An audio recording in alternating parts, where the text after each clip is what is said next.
It took 9 years, but I finally have a gavel. I think I made it. Woohoo! So it's 7 o'clock. I'd like to ask everyone to please rise for the Pledge of Allegiance. Pledge allegiance to the flag of the United States of America and to the republic for which it stands, one nation, under God, indivisible, with liberty and justice for all. Let's hope I don't have to use it. So thank you, welcome. Just an absolutely gorgeous day. And as I was going through this today, I realized over the past 9 years too, is that the font size that I'm dealing with right now has grown so big that when I started it was 1 page, now it's 3 pages. But it's basically the same spiel. So tonight I'm going to use a similar opening to the ones I've previously used to make sure everyone is clear on the proceedings. When you walk through the door, all of you should have reached or received a packet called the warrant. Within the warrant are articles that detail exactly what you are voting. For each article, a motion is made by the corresponding presenter of the article. Some of the motions will refer to the wording within the article. Others will refer directly to the warrant. I'm hoping everyone familiarized themselves with the articles so you understand exactly what you're voting on, for, or against. Once a motion is made, I will ask for a second. From here, I will ask for a recommendation from the Warrant and Finance Committee or the Planning Board if it pertains to their jurisdiction. I will then open it up for discussion prior to the vote. It is at this time one can express their opinions if one wishes to do so. Once the discussion phase is complete, I will call for a voice vote of yay or nay or yes or no. Although I know this meeting was well advertised with mailers, signs, and placards, I'm hoping the townspeople further educated themselves by reviewing the warrant and particular articles by either attending or viewing the various board meetings on the suttonma.org website. I ask that anyone addressing an article for the discussion to please go to the microphone, which is placed, yep, there's Vanna White again. Go ahead, Vanna. Thank you. Please state your name and address for the record. Also, please make sure you speak directly into the microphone and try not to turn your head when addressing the group so everyone can clearly hear you. I will insist that everyone use the microphone as opposed to expressing yourself from your seat. A reminder that this meeting is taped and will be shown in the future on the town's website I referred to earlier. I will limit debate on any article by an individual to 3 minutes during the discussion phase. I think we have learned over the years that 3 minutes is long enough to express your like or dislike of an article. I ask that you keep all comments centered on the article and away from disparaging remarks towards individuals or committees. I hope everyone understands that we are all here for the betterment of Sutton. Please respect all individuals who are expressing thoughts and opinions during the discussion phase. If you have a particular question, please address me, and I will do my best to seek out the proper person or group to answer the question. I will need to talk through some general rules to follow during tonight's proceedings. Non-residents or non-voting members of the audience should be seated in the first few rows to my right. Actually, we're doing the whole section to the right here. I know there's a couple of people that were confused, but that is for non-voting only. Some of these individuals, however, will be granted the opportunity to speak on an article given their role within the town or interested parties for articles. They will need to be recognized by the moderator prior to speaking. For the record, the town of Sutton has adopted Chapter 39, Section 15 of the general laws, requiring a 2/3 vote by statute for those motions needing a 2/3 vote. The vote need not be counted unless the reported results of the vote are immediately questioned by 7 or more registered voters in attendance at this meeting. If questioned or a two-thirds vote is not clear, I will call for a hand vote with the appointment of tellers who will be sworn in by the town clerk. I will dispense with the reading of the warrant. The town clerk will note the return of the warrant was properly posted and properly returned. Thank you, Laura. And with that, we'll now move on to Article 1, sponsored by the Select Board. Mr. Moderator. Our first technical problem. Mr. Moderator, I move that the town vote to amend the vote taken on Article 6 of the May 13th, 2024 annual town meeting by adjusting the line items as printed in the warrant. Do we have a second? I'll second that. Thank you. Finance Committee, your recommendation? Mr. Moderator, the Finance and Warrant Advisory Committee voted 6-0 to recommend passage of this article. This is to transfer and to reconcile accounts. It's now open for discussion. Seeing none, all those in favor of Article 1, please signify by saying aye. Aye. Any opposed? Article 1 passes by unanimous vote. Article 2. Mr. Moderator, I'd like to move that the town vote to transfer $400,000 from free cash to the other post-employment benefits, OPEB, expense account. Second, please. Second. Thank you. Finance and Warrant Advisory Committee, your recommendation? Mr. Moderator, the Finance and Warrant Advisory Committee voted 5-0-1 to recommend passage of this article. This is the annual funding of the OPEB account. The one abstention is a member of this board who serves in an advisory capacity on the OPEB account. Thank you for that. It's now open for discussion. Seeing none, all those in favor of Article 2, please signify by saying aye. Aye. Are there any opposed? Article 2 passes by unanimous vote. Article 3. Mr. Moderator, I move that the town vote to transfer $100,000 from free cash to the Health Insurance Stabilization Fund. I'll second that. Thank you. FinCom, your recommendation? Mr. Moderator, the Finance and Warrant Advisory Committee voted 5-0-1 to recommend passage of this article. This fully funds the stabilization account, and again, the abstention was one of our members serves in an advisory capacity on the Insurance Stabilization Account Fund. Thank you again. It is now open for discussion. Seeing none, all those in favor of Article 3, please signify by saying aye. Aye. Any opposed?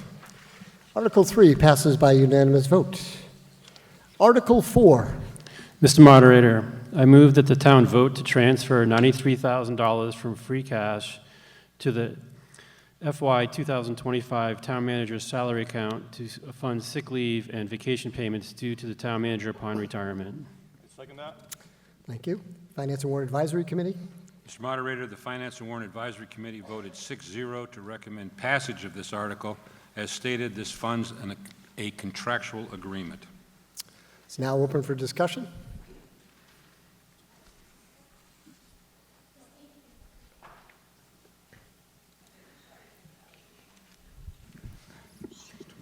Christine Watkins, 65 McClellan Road.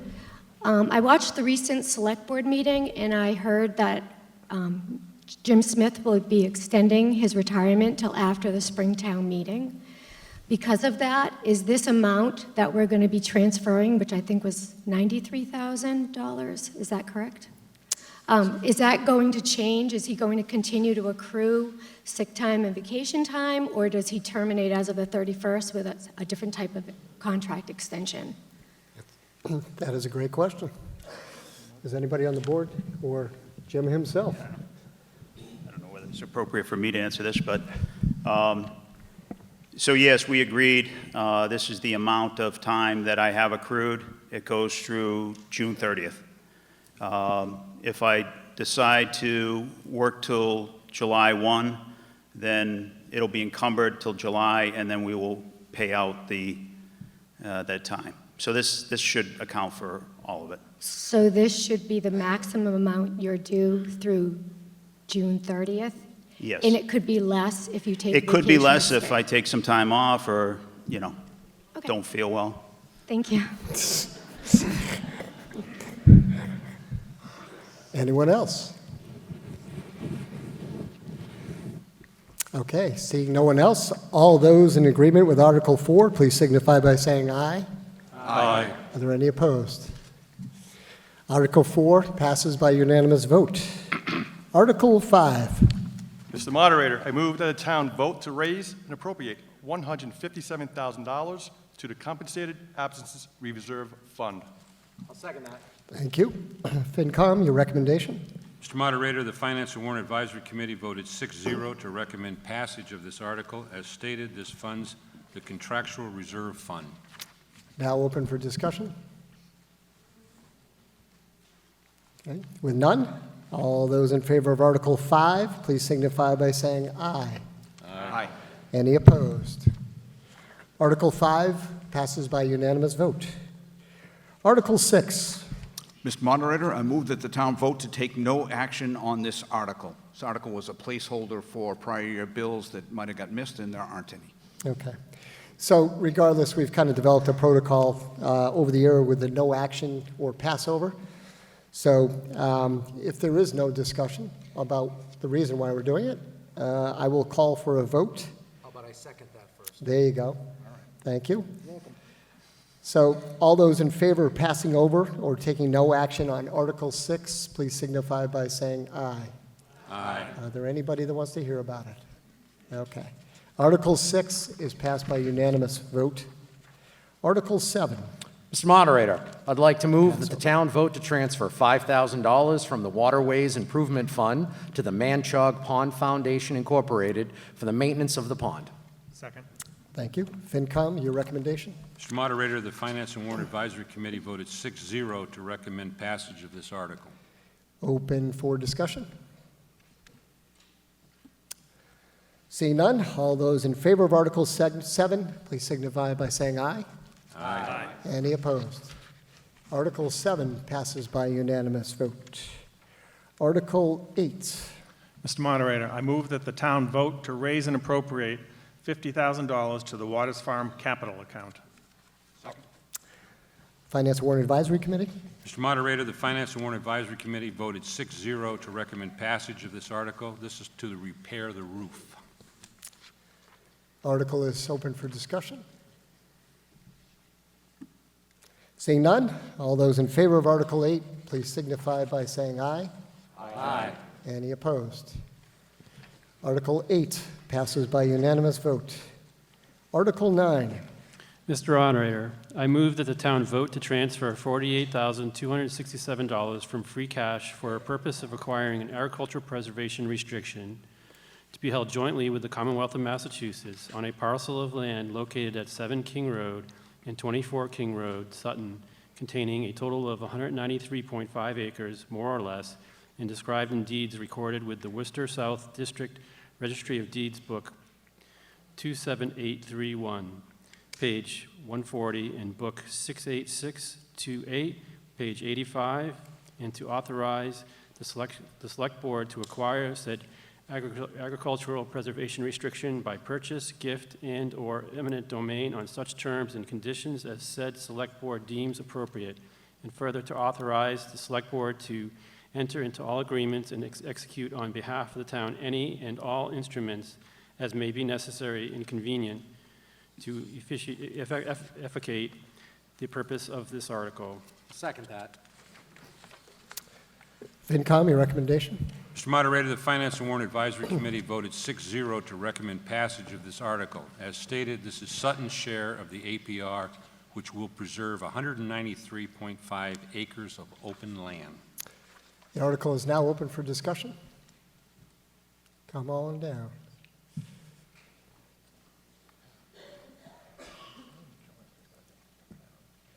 Hi there, my name is Brittany. I am the owner of 21 King Road. If you could speak right into the microphone. Oh, sure thing. There you go. Better? So my Yep. name's Brittany. I'm the owner of 21 King Road. I am Sharon Kent's granddaughter. My intention was to come here and plead with the town to not approve Article 9 and to give the history of this family and the farm out of how it's been keeping it out of interfering agencies for over 300 years. However, watching our town manager's take on this, I have changed my tune. I would like to bring light to the fact that there was a lie told by Sharon on 9/14/2022 with the APR. She stated she has no heirs. I am one living. I would like to bring light to the fact that this lie will not only affect my life, it will affect my children, my grandchildren. I do not need to be the loudest one in this room. I have dedicated my years to raising my 3 children, 2 of which attend Sutton Public Schools, along with my 8-month-old who will. Apparently that stands for no interest in continuing family legacy when my time is here devoted to them. I coach 2 Sutton youth soccer teams here in town. My son is a part of NEFC, Sutton youth basketball, the Raiders football, H&H dance. Apparently that stands for no interest with this family legacy. You can all laugh because quite frankly I would too. I dug my roots down on the word of the farm will forever be with you. Raise your children here just like you were raised. Yes, I've been a 20+ year resident. Meanwhile, for the last 2 years, I've been told lies, spoken to and about as if I was nothing, and fighting a battle I wasn't even aware I was fighting, blindly to this all going down behind my back. I built a career along with my mother to ensure that we can have the financial stability to keep this farm alive when it's our time to do so. Apparently that's selfish. I guess Williams wishes, the previous owner of this farm, of keeping this farm out of APR and 100% in family name isn't being kept because it's a nice award for this town to showcase in their cabinet. I'm glad his children sitting here before you fought so hard only to turn around and do exactly what they fought hard against. I'm glad the town's putting forth the money for this. Great way to use of funds. I'm sure you can recover some funds with machinery on the farm. Be sure to wear your sneakers. I'm glad it will no longer be my tax money supporting you. 21 King Road is up for sale. Given all of this, should the people in this town see, it doesn't change my mind that when Sharon is no longer with us, my intentions are to continue the legacy of this farm and continue to farm it as wished upon. A will in place that states land is only to ever remain in blood family name and never developed on must carry through each heirs. That was my intent. It meant nothing. What means the most is her financial scapegoat is from this to continue to provide a life and the financial well-being for Glenn. I'm an active granddaughter, second to being a mother, lost a job over caring for her countless times. Between myself and my mother, we have offered to buy her out of the Clark Reservoir issues and to continue to fund whatever she needs to keep this farm going. Please allow me the chance to farm this land as intended. You're not even giving me a shot. I would like to keep it solely in family name. Yes, the APR is great. It worked wonders for Whittier. However, this farm is not that. I move for an indefinite petition to postpone until all facts are confirmed. Thank you.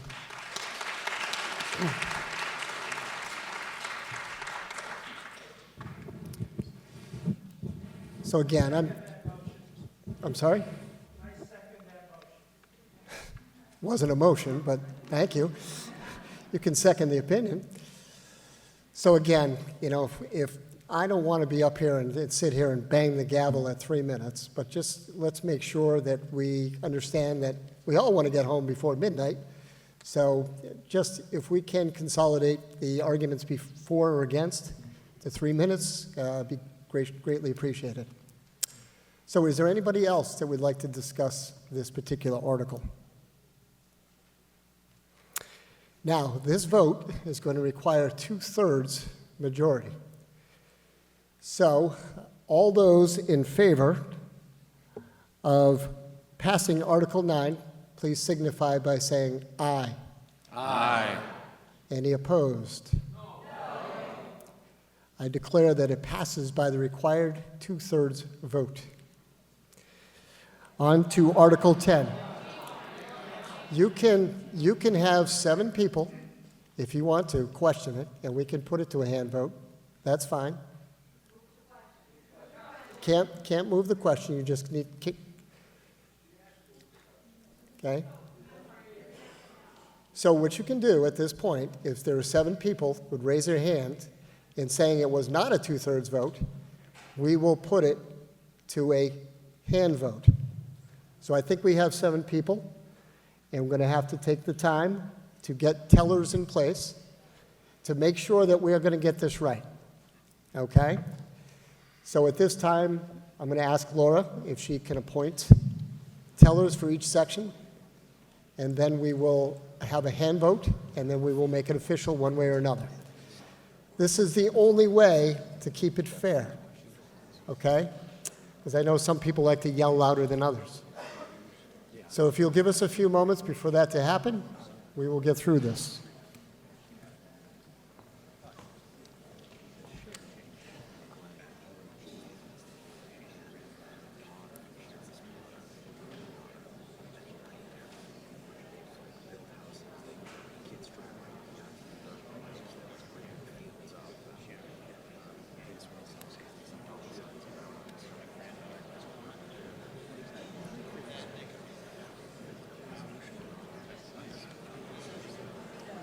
No, but remember what I said that we have plenty of time to resolve it. It's not contingent on this because we have to see if we can bring it.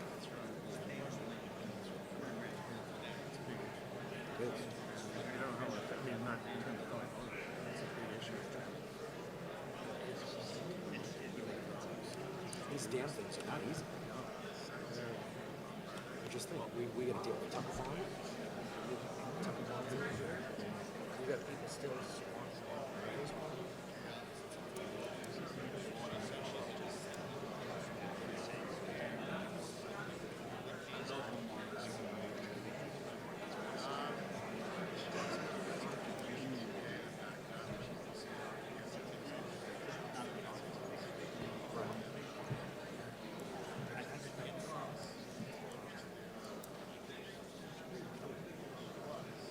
Yeah, that person. They're my favorite. Yeah. Oh, yeah. Gail and, yep. Oh, he was such a nice guy.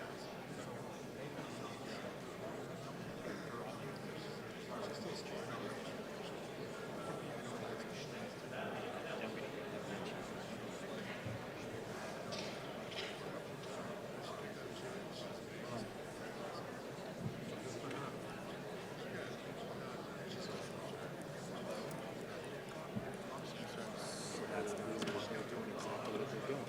Because they know. Plenty of conversations.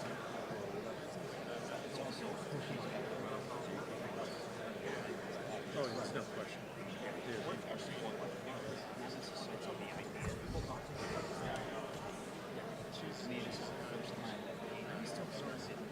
I know, that'd be crazy.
You can add, right? Oh, that's a good question. Who's doing this section? Yeah, yeah. And I can't. Okay, tellers have been appointed. And what I'd like to do is to start the process kind of over again, but with the, either raise your hand. Actually, let's do raise of hands. I don't want to have anybody stand up. So all those in favor of Article 9, please put your hand up to be counted.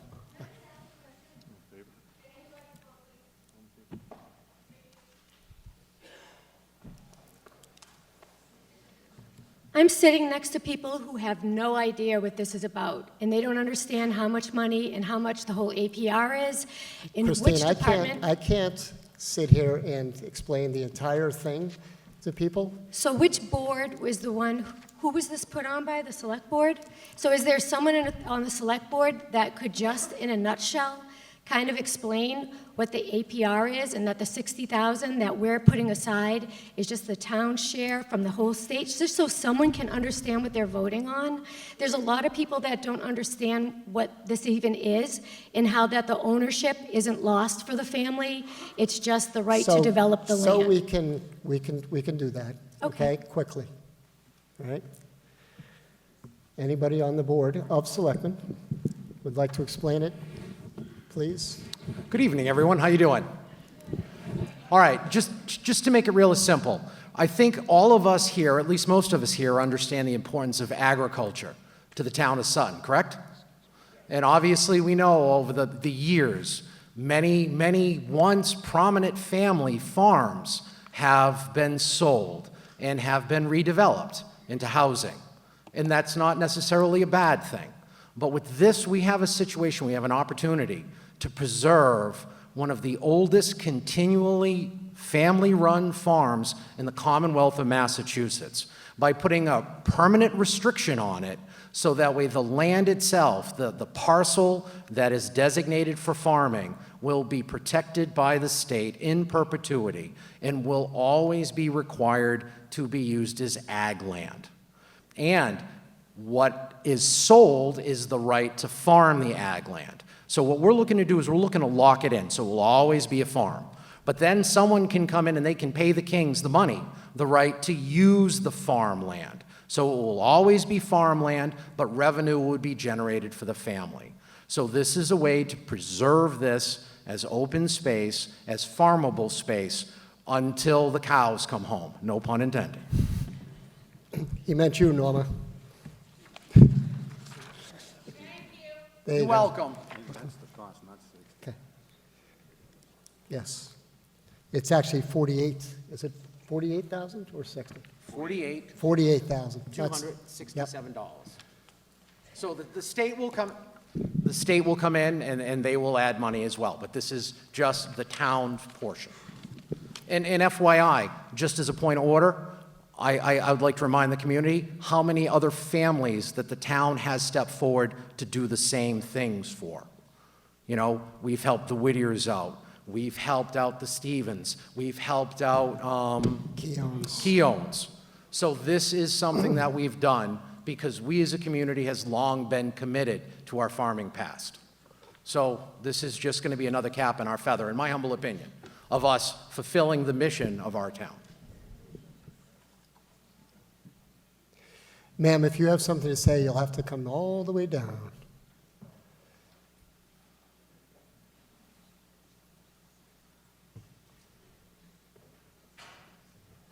Linda Burnett, Mendon Road. I just want to ask, is the $48,267, is that for the whole 193.5 acres to stay a farm? That is our portion, Yeah, that's the town's portion. correct. So are we designated a certain area of that farm that we're paying for? And then the other part, if the King family sells? The whole 193.5 acres Okay. is going to be preserved. Okay. Is everyone all set? Are we clear on what we're voting? Okay, so let's try this again. All those in favor of Article 9, please raise your hand.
we been counted up here? Yeah. I think he counted. Okay. Was that side been counted? Are the tellers all set on the yes vote?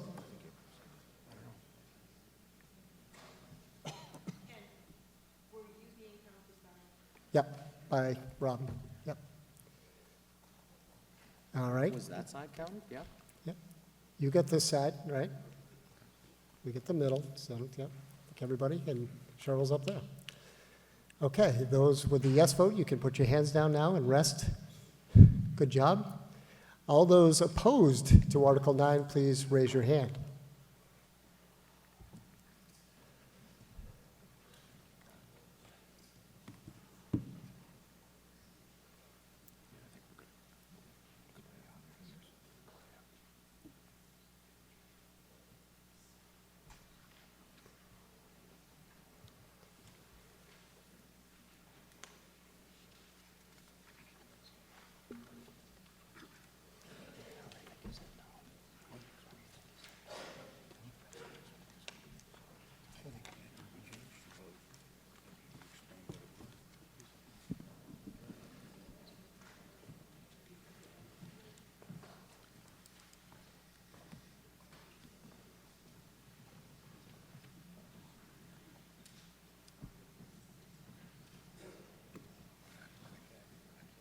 Yeah, yeah.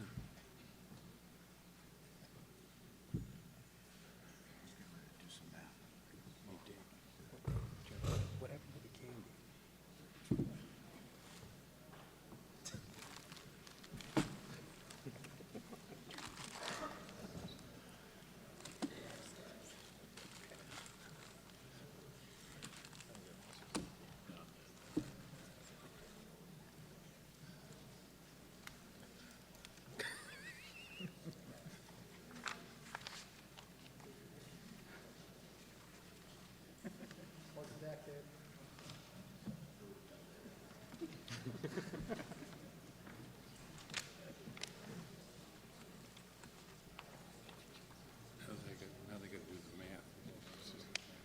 Hey, sir.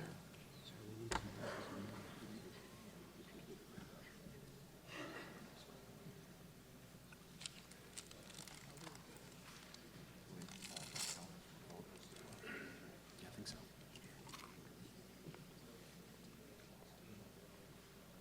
Yeah.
Oh, they finished? I haven't been up there. Yeah, so, you know, it's Stockwell's live. Yeah.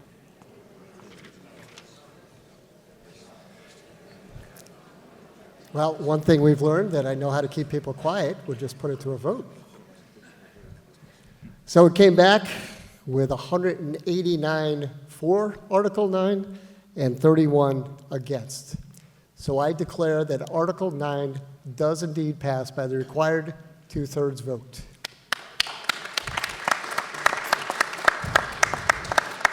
Article 10. For the Planning Board.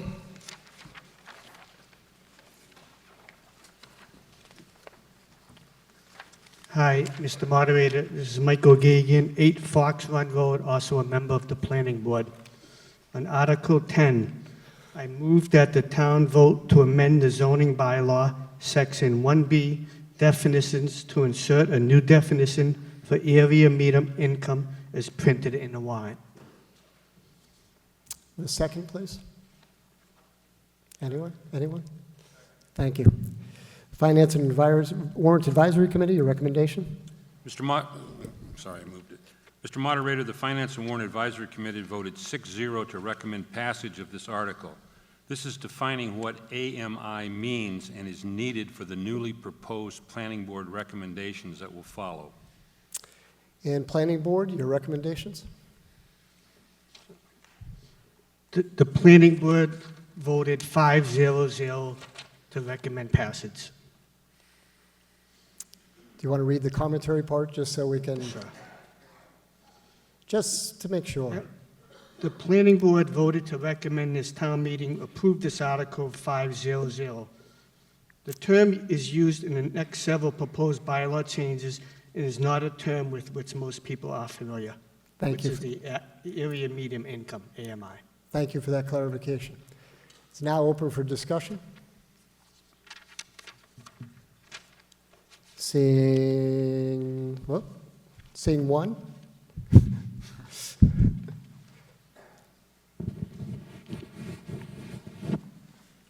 Good evening, Mr. Moderator. My name is Andrea Matea. I live at 21 Gulf Ridge Drive. Gotta Yes, speak up. louder. My question really is a point of order. If there were an interest in moving to table or pass one of the bylaws, when is it proper for that motion to be made from the floor? And what is the process to do it as we proceed to vote on 10, 11, 12, 13, 14, 15, and 16? Are you pertaining to Article 10, the particular article that? Yes. Well, the interesting characteristic of Article 10 is that it speaks to a number of articles after it. So if one portion is tabled that affects all of them, Well, when is the process? I could to answer do the that? question, but You cannot? I Okay. could. Okay. So I believe it's just really a definition. Am I correct, Jen? Correct? It's just a definition moving forward. It doesn't matter if you're voting for or against the article. It's just really to define what area median income means. Right. And one would then assume that if the other articles were not passed, that if this article somehow does pass, it would not be effective It's- in the law. Yeah, it's really just a definition. That's it. It's just really defining. Right. So then the other part of my question, that with respect to the articles to come, if a motion from the floor to table the articles were to be made, what is the process to properly do that? To take the articles as they're presented. As each is presented, yes. So that's my, I guess, jurisdiction Yes. in being able to do that. So I traditionally have always taken the articles in the way that they are printed in the warrant. And I don't see a reason to change that tonight. But I think, again, the reason why we have Article 10 first really is to define exactly what we're trying to do for a definition for the future articles. Correct. And I think that your response is certainly complete from my perspective. Okay, thank you. Then perhaps my question needs to be raised when we get to Article 11 on what is the proper way to table a motion. And gentlemen and ladies, I'm doing this because I did try to understand it and I did not. But one thing I did understand that all of us, I think, need to appreciate, that is if a motion, this is a question, if a motion is, or a warrant article is tabled, it can be revived, it can be looked at again during a certain, after it is tabled. But if a warrant article is rejected, it is rejected and not capable of being reviewed for a 2-year period. Is that your understanding? It cannot be revived again. No, the answer is no. No, it No? cannot. No. Okay.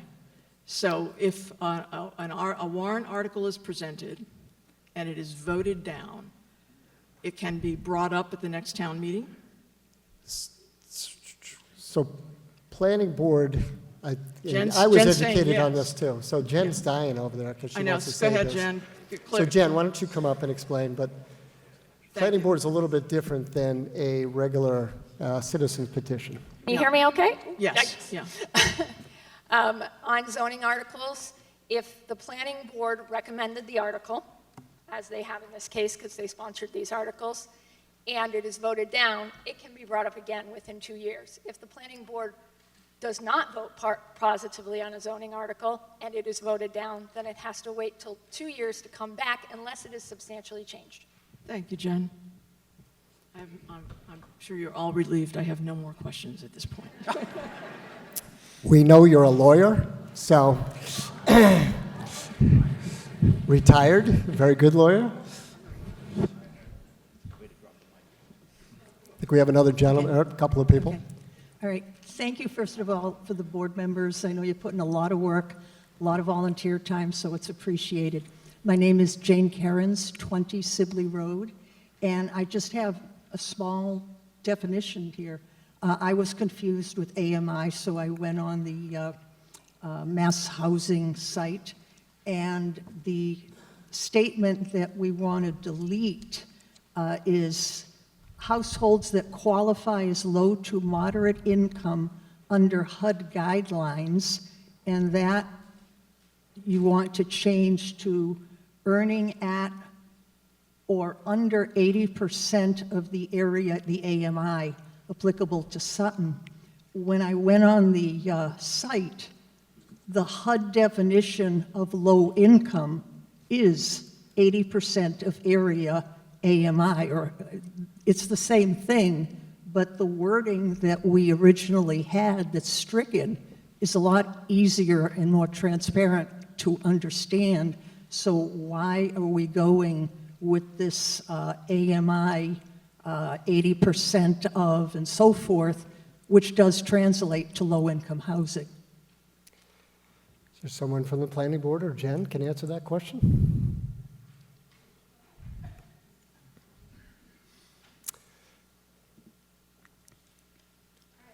And if, Jen, I don't think you introduced yourself to all the people that I am Jen trying to figure out who you Hager. are. I'm the town's Community Development Director.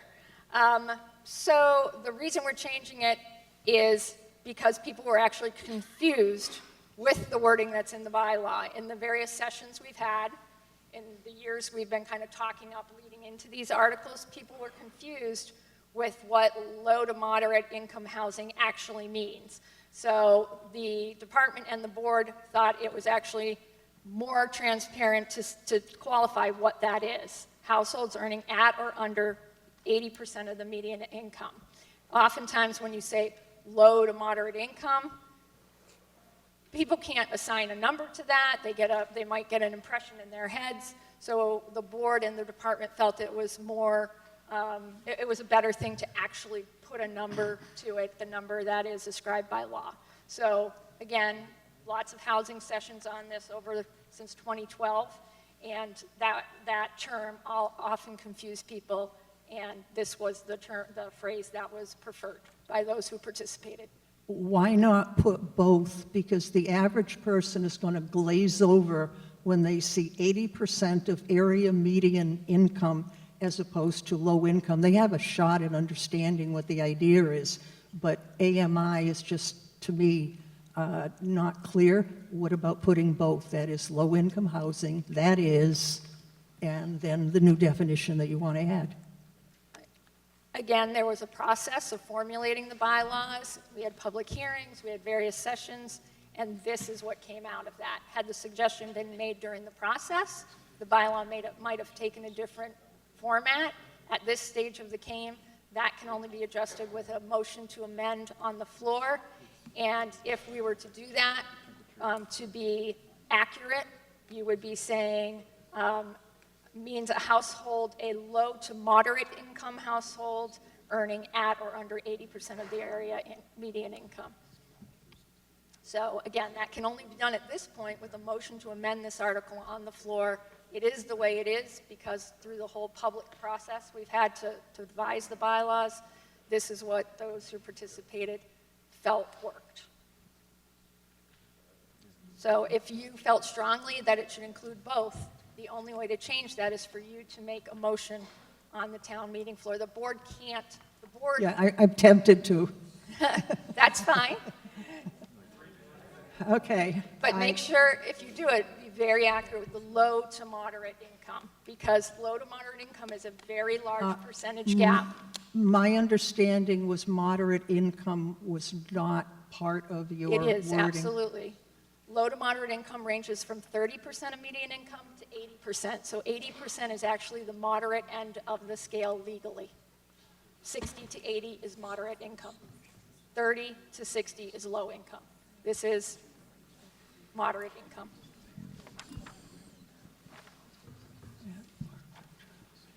Low income is at or under 80%. Moderate, therefore, would have to be higher. Lower would be considered either very moderate, a very low income, or extremely low income. The word moderate qualifies for above 80%, was my understanding. I'm just giving the factual guidelines. It's 30 to 50. 30 to 80 is low to moderate income, the full range. Moderate is 60 to 80. Low is 30 to 60. Below 30 is, I don't know what the word is, excessively low. Extremely low. Yeah. So there's extremely low, then there's low, and then there's moderate. So in Sutton, we stay with moderate. I know it's confusing. That's why we had a lot of public sessions on it. I just looked this up today, and I looked at the mass housing, and I did copy down the lettering, and they did say at or under. So I make a motion to change the suggestion that we strike that qualify as low to moderate income under HUD guidelines, unstrike it,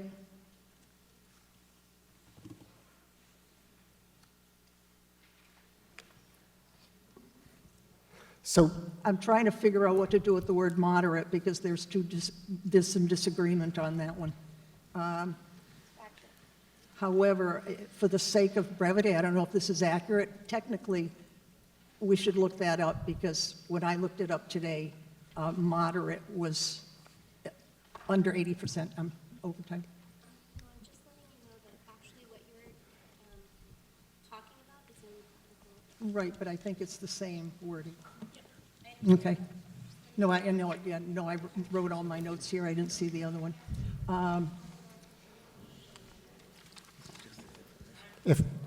if we could have other people, there's a group behind you, to speak, if we could let them have their say. All right, and to unstrike the stricken part and include that is. So you can make an amendment. Oh, you're on the wrong article. It's the same No, wording. I'm sorry. That qualifies Thank as you. low to moderate income under HUD guidelines, earning at or under, it's the same. But the one we are voting on right now is Article Okay, 10. Then I moved. Oh, all right. I don't know if you want to shelve my conversation to the next article. Okay, thank you.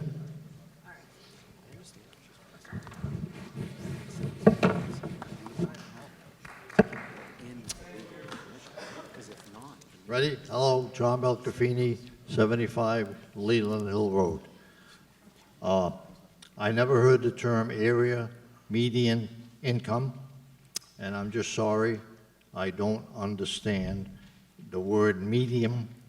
Somebody just explain the whole thing. What does it mean?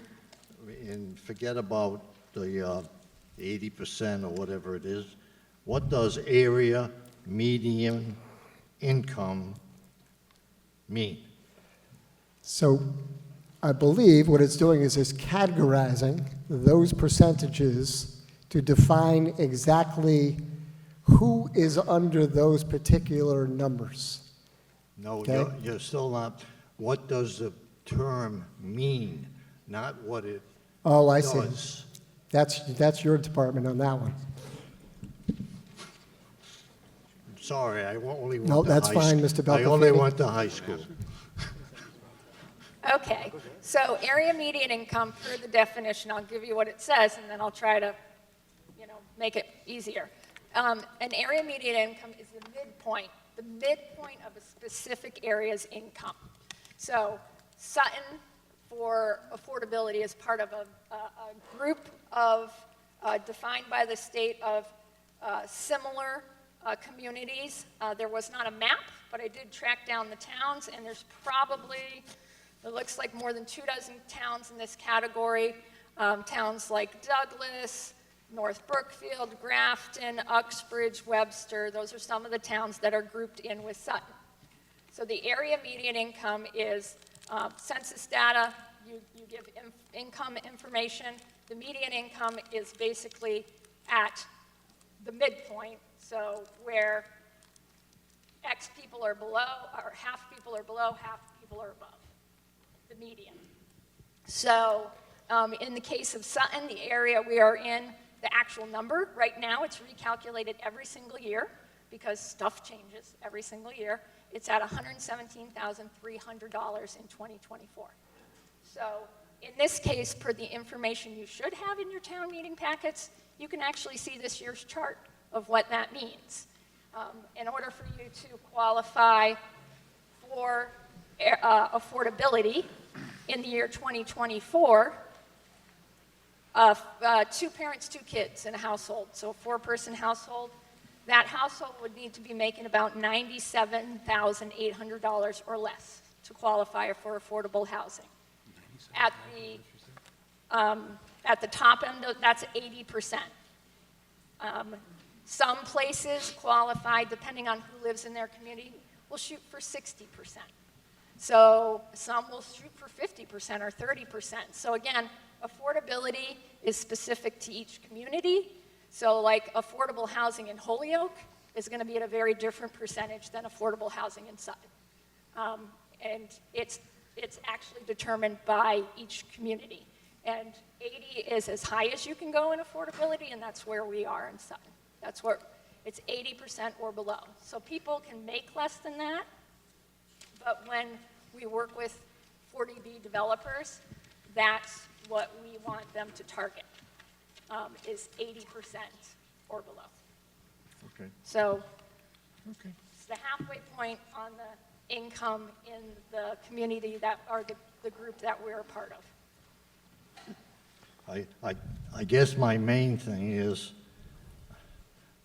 you're telling me everything around it, but what does median, M-E-D-I-A-N, Midpoint. What It's does the it mean? midpoint. So Joe Middle. makes Middle. $20, Bill makes $1 million, Okay. Well, why doesn't it say middle? right in the middle.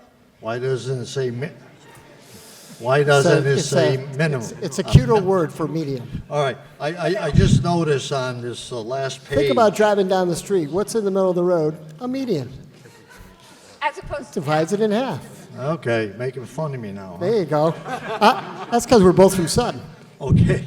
I just noticed, we haven't got to it, but this page here, on the last page, the bottom figures are like blanked out. Should they be? I can't read them.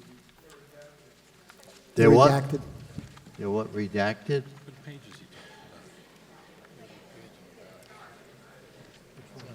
Oh, it was highlighted. If you want, I can read those to you, so you know what they are. No, I But- don't know. but It's a highlight. It's not redacted. That's a highlight? Yeah, Well, so shouldn't a it's- highlight show what's underneath it? Well, I unfortunately, can tell whoever you did the what the copying. first 4 say if you would like. All right. All right, thank you. All right, let's move on here. Hey, they're all good questions. They really are. So thank you. We want to get this right. Yep. Good evening. My name is Ronald Spokus. I live at 192 Menden Road here in town. And I think what's confusing me a little bit when we talk about affordable housing, the words at or under 80%. So to me, let's say the median income was $100,000, 10% of that tells me, according to that language, that person would qualify. So I need some clarification on that over and under 80%. 10% is under 80%, 30% is under 80%, 50% is under 80%. So that is what somebody can help me out on, because I'm not understanding it. Why is it worded like that?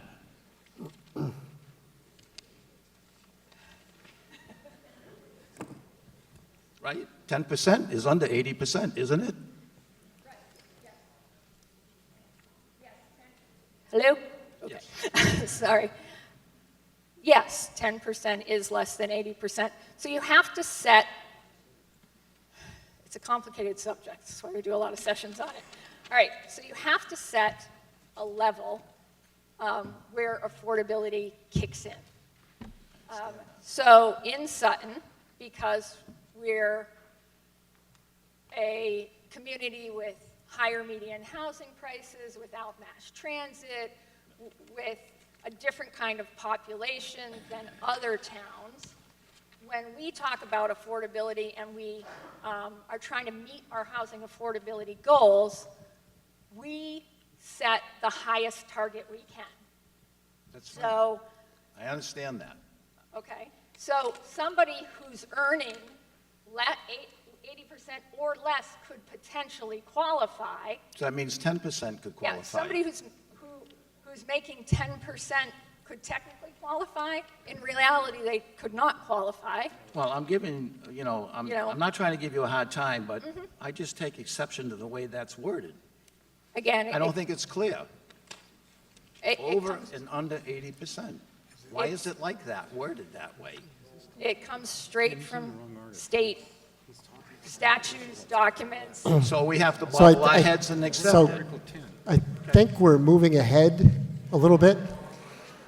So for definition's sake, okay, because I just talked to town council, if this doesn't get passed, which it's it really... still going to be in the bylaws. It will still be in the bylaws. Yeah. So it would still be If you don't at like the number. definition? Yep, the definition would basically be the same. Yeah, well, it All comes they're up- doing is changing the nomenclature of how it's presented. So if it is voted down, it would still be the same type of percentages. Yeah, because it comes up in some of the other articles, Mr. Correct. Moderator. Yep. Oh, good question. Okay, thank you. Yep. Anyone else?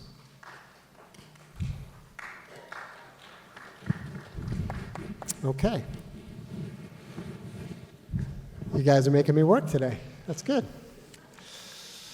All right.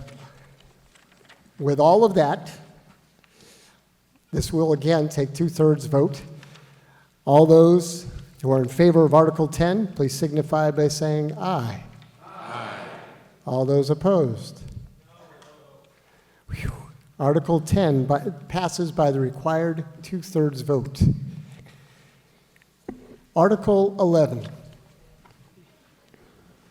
Mr. Moderator, I move to take no action on Article 11.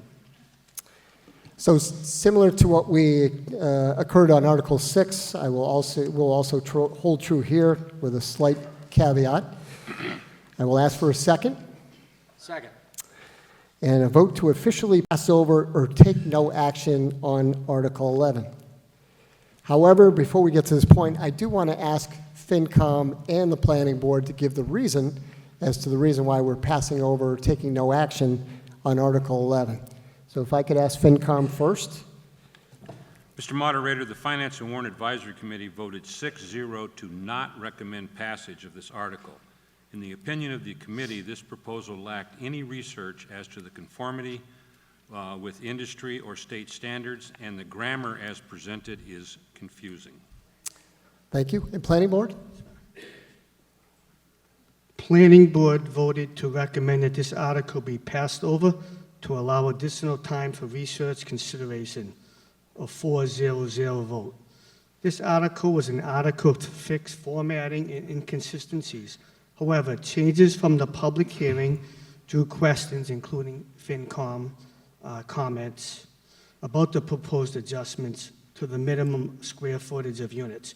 The board has decided to pass over this article article to allow additional time to research if units' square foot minimums should be reduced. Okay, are there any other questions? Okay, so this will just take a majority vote to pass over Article 11. All those in favor of passing over, please signify by saying aye. Sorry. Mr. Moderator, there was a question. Oh, there was, I'm sorry. I am sorry. All right, so the boards are going to reconsider, or the boards are reconsidering, are people able to put input into, okay. Always, yes. So the one thing I always encourage people, especially for those who have been here for the first time, is if you really want to get involved with your town, get involved with going to the meetings or watching them on the website at YouTube. Sometimes I have to do that. The fast forward button works fantastic to get past some of that stuff. But I always tell people, please encourage you to get involved so you do know some of these questions beforehand or, well educated. So, and again, it's like the teacher used to say, there are no dumb questions. So if you do have any questions, please come up and ask them. This is very important to the future of our town. Okay? Any more discussion on Article 11? With that, all those in favor of passing over Article 11, please signify by saying aye. Aye. Are there any opposed? So Article 11 is passed over by unanimous vote. Article 12. Mr. Moderator, I move that the town vote to approve Article 12 as printed in the warrant. Second, please. Second. Finance and Warrant Advisory Committee, your recommendation? Mr. Moderator, the Finance and Warrant Advisory Committee voted 5-1 to approve the original draft article, subject to revisions to help clarify the requirements. The dissenting vote questioned how the restrictions would be enforced and the ambiguity of the evidence required to attract Sutton residents to these developments. The committee did not vote on the updated article because the final wording was not available for consideration. And Planning Board, the result of your hearing? Sir.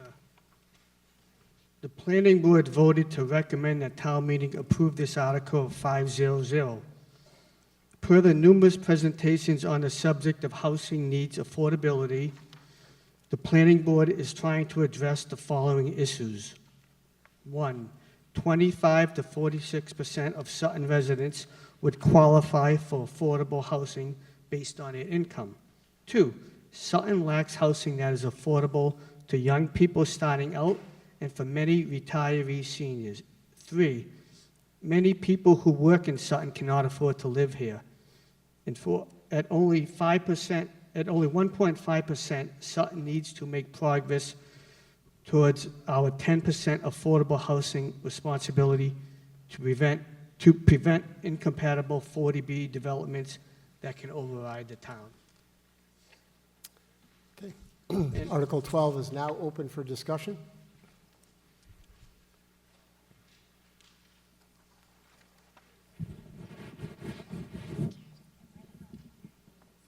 Okay, Gina Betty, 107 Dudley Road, on that side of the tracks. I want to know if Article 12 will increase the density in an already dense part of town by these allowances. I'm going to ask that for all these. If you could speak up, I'm not deaf, but can you ask the question again? I'm sorry. Yeah, my question is whether or not this change in this bylaw will further increase density in a zone that's already the most dense in Sutton. Jen, if you can answer that, please. All right, Article 12, 13, 14, and 15 are all a adjustment to existing forms of housing in the town of Sutton. None of these articles, 12, 13, 14, or 15, create or change the density of any forms of housing that exist in Sutton. Some calls I've been getting in the last 24 hours have been from people who are confused, thinking we're dealing with MBTA zoning and multifamily zoning. We are not addressing that at all at town meeting tonight, at all. Probably at Springtown meeting, but keep an eye on the planning board page and the town's website. So again, Article 12, right now, you can do a single-family subdivision, create a new roadway, new house lots within the town of Sutton. And depending on what district you're in, you have a minimum lot size that changes from district to district. 91.7% of the town is in the rural residential district that, under today's zoning, as we stand here, is about 80,000, it's 80,000 square feet of area and 250 feet of frontage. In the village zoning and in the rural suburban residential zoning, the lot sizes are a little smaller. This bylaw change does not alter that in any way, shape, or form. What this bylaw change does is it says that going forward, when new subdivisions are built, at least, and if there's 5 or more homes in a development, that at least 15% of those homes need to be affordable to those making 80% or less of the median income. So that's the number on the chart, which you cannot read very well, and I'm happy to read I have at least the first 4 on my sheet. So it doesn't change the forms of housing allowed in Sutton, doesn't alter the density in any way, shape, or form. It introduces affordability. And I'm sure the planning board chairman or the other members here can go into that if you want, but basically the board, the department and the board are proposing these articles because they are charged with carrying out goals and objectives that are developed through the master plan process, through housing needs studies, and to address issues that basically come to the front on a daily, weekly basis. So in this case, the articles you see tonight come from the master plan process in 2012. They come from the 2019 housing needs study process. Every household in the town received an invitation to participate in surveys and meetings, and a lot of people chose to do that. And the mandates included providing support for a variety of different housing types, integrating affordable housing throughout our community, moving towards meeting the state's required 10% affordable housing goal, which was formulated in 1969. So that was the master plan. And in the housing needs study, the same kind of things came up, the same kind of goals. So the board, the department are carrying out mandates provided through public processes to which every household's invited, and not everybody participates, but again, you're planning based on what people are telling you they want addressed, and from all the people we hear from in the sessions. So that's kind of where these are coming from. MBTA is a different law. It's complicated. There's lawsuits playing out, so we're not touching that. This is just about introducing affordability so we can serve, as Mike Gagan said, the 25 to 46% of Sutton's population that would actually qualify for affordable housing, and importantly, to do what was referred to here, which is to have the town control the face of affordable housing as opposed to a developer coming in and telling us what it's going to look like. As long as we're under 10%, the town is open and has had 3 proposals in the last year and a half for 40B housing. One was 100 units, one was 240 units, and we have a current 24 unit that's been reduced to 16 units. And it used to be if stuff wasn't on water and sewer, it wouldn't happen. We have our first 40B development with absolutely no water and sewer. So again, we either control our own destiny with regard to affordable housing, or we're open to a developer coming in and overriding zoning and just doing what they want, where they want, at any size that they want. So there's a number of reasons the board's addressing it. These are the main reasons. Christine Watkins, 65 McClellan Road. So Jen, if we add 15% affordability to all of these housing types, how many units are we short in our subsidized housing inventory? And if we rely on this 15% as our way of taking control, how many housing units do we have to build that are at market rate to get the right number from the 15%? So 10% under the last, I'm going to say it wrong, decennial census, I don't know if I said that wrong or right, but would be about 354 units. In 1969, Sutton came out of the gate swinging. We produced 40 units of affordable housing the first year this law was in place. And then, unfortunately, not unlike our neighbors, we didn't do any more affordable units until 2005. Since 2005, we produced 15 units. So we are 299 units shy. So it depends on the housing type you're promoting, whether, how fast you get there. If you're doing single-family housing, you have to, single-family or ownership housing. I guess if it's rental housing, it's a little different, and I'll get to that in a sec. If it is home ownership, somebody owns it, they don't rent it, then 25%, well, the 15%, you're basically producing 85%, so say 100 units, you're producing 85 homes to get 15 more homes. So again, it's going to take you a while. The 15 homes on a 100-unit development would get you close to safe harbor, which we can explain. But again, it's going to take you longer that way. But this responds to the goal of people saying they don't necessarily want to see a big block, like a big block of rental housing or a big block of affordable housing. They just want their regular neighborhoods with affordable units sprinkled in, because under law, they have to be identical on the exterior. We have several neighborhoods in town right now that have affordable units. You cannot tell which units are affordable on the inside. You might on the inside, because they don't have custom hardwood floors and quartz countertops, so we're trying to meet trying to get at the need. Is this the fastest way to get at the need? No, but it's the least impactful way to get at the need. And it's one of the tools we have available to us.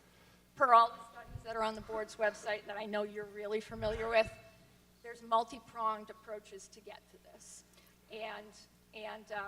So it's going to take a while to get to it this way, but it provides affordability in all of Sutton's housing types. Because again, there's not one type of housing that everybody wants. You know, somebody might want a 4-bedroom colonial, somebody might want a very small house, somebody might want an apartment, somebody might want a condominium. So this is an attempt to provide affordability in all forms of housing to meet and not restrict people from being able to go after affordability because the kind of housing that they want doesn't have affordability available. So it's a slow climb this way. It's one of many avenues that we'd like to pursue. Does that answer the question, Kristen? It's 2,162. We kind of went in a tangent there, but I Well, think the question was, how many houses are we short? We're short about 300 subsidized housing units based on, let's say, approximately 3,600 total dwelling units in the town. And if we waited to get there on the 15%, it would take us creating 2,142 additional single-family homes. So I have read the master plan. I have read the housing plan. I have attended a Central Mass Regional Planning Commission presentation on cottage housing affordability.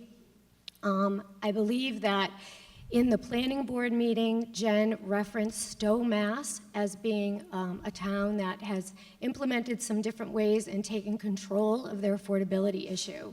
And a way you can do that is Stowe had town land, they RFP'd out, and they went and found a contractor to develop land on housing on their terms to meet their requirements to keep them in safe harbor, so they were in the driver's seat.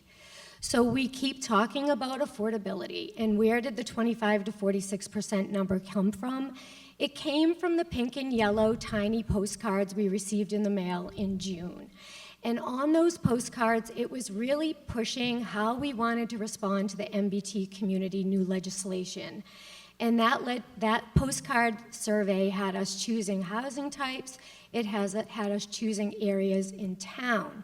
And it also helped to determine where we were as a community with our ability, with an income source, to pay for our housing costs. Well, Forest Edge in this Wilkinsonville section of Sutton just had an affordable lottery for 2 units. The open applications were due in August, and I believe the lottery was in September for the 2 units. When you look at that requirements to be an applicant, it is not only income-based, it's asset-based, and that includes money in the your bank account, your checking account, your 401k, any land that you have, CDs. So we have not seen that type of a table. So for our community to say 25 to 46% of us would qualify for the affordability units, I don't think many of us would qualify based on the asset level that's required. And in addition, when you do a lottery for affordable units, if you have local preference, meaning you have to live or work in the town, if your town doesn't have a certain minority population, then that group is lumped in with the town preference group. So those are just some different things that I just had some concerns about. Accessory dwelling units, MBTA community, and all of this is coming at us very quickly, and I don't think we should be addressing this all at this time, but we should pause and get a little bit more information. So that's all my comments.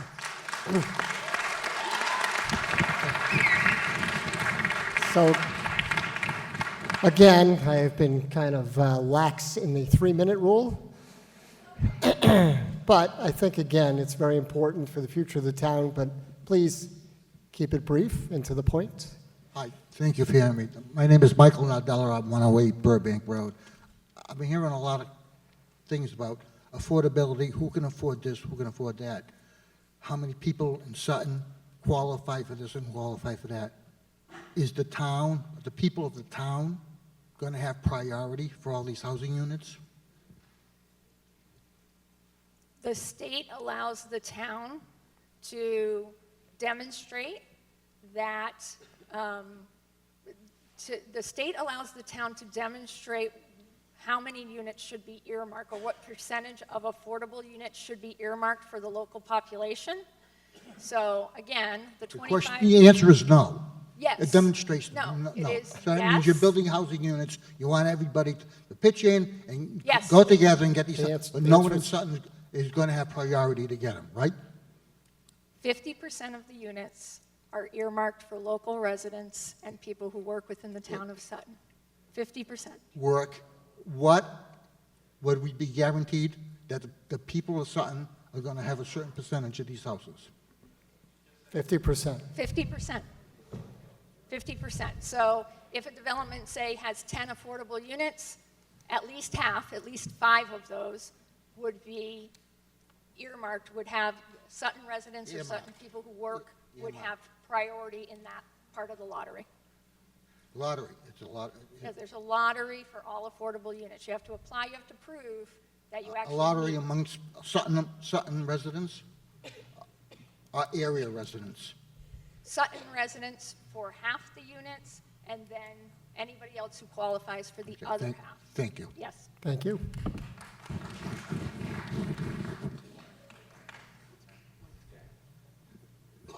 Hi.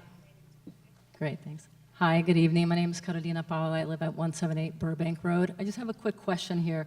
It says that the affordable dwelling units will remain affordable in perpetuity. How do you enforce that? How is that enforced and for how long? So what happens, for example, if X amount of units are sold, or let's say one of those units is sold and it was previously considered affordable, what happens then?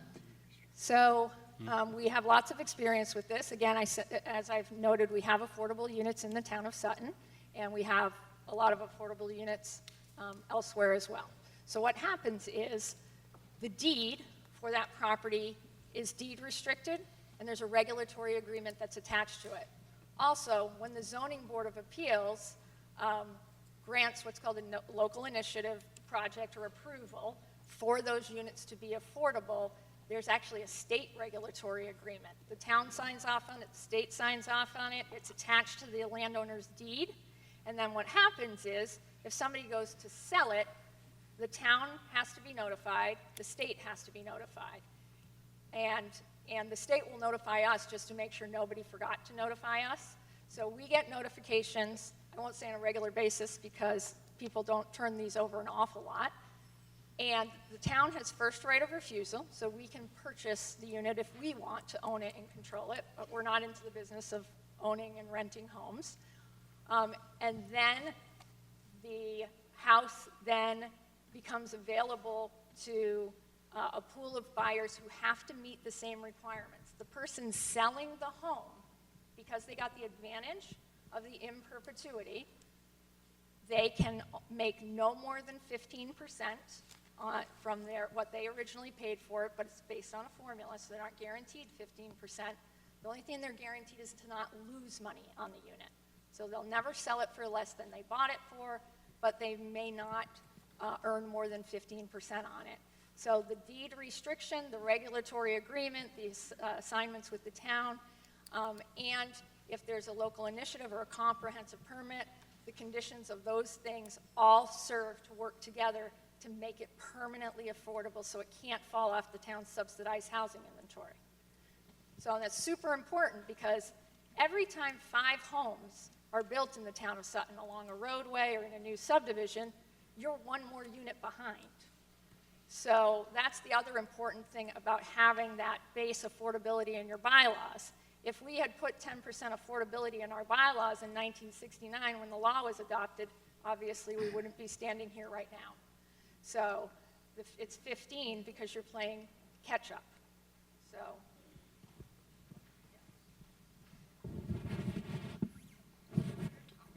Thank you. Nice, clean. James Marin, You have 80 to do it Burbank forward. Road, Sutton, Massachusetts. I have 2 questions.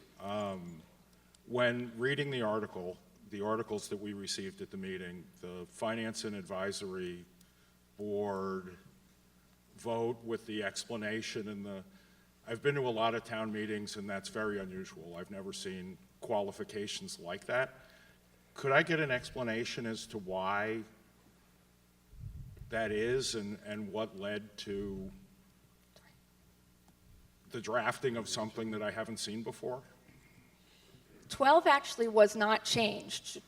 Number 12 was not changed at all from what you see on your warrant. Okay, no, it applies to this and all of the other articles. The same disclaimer appears on all of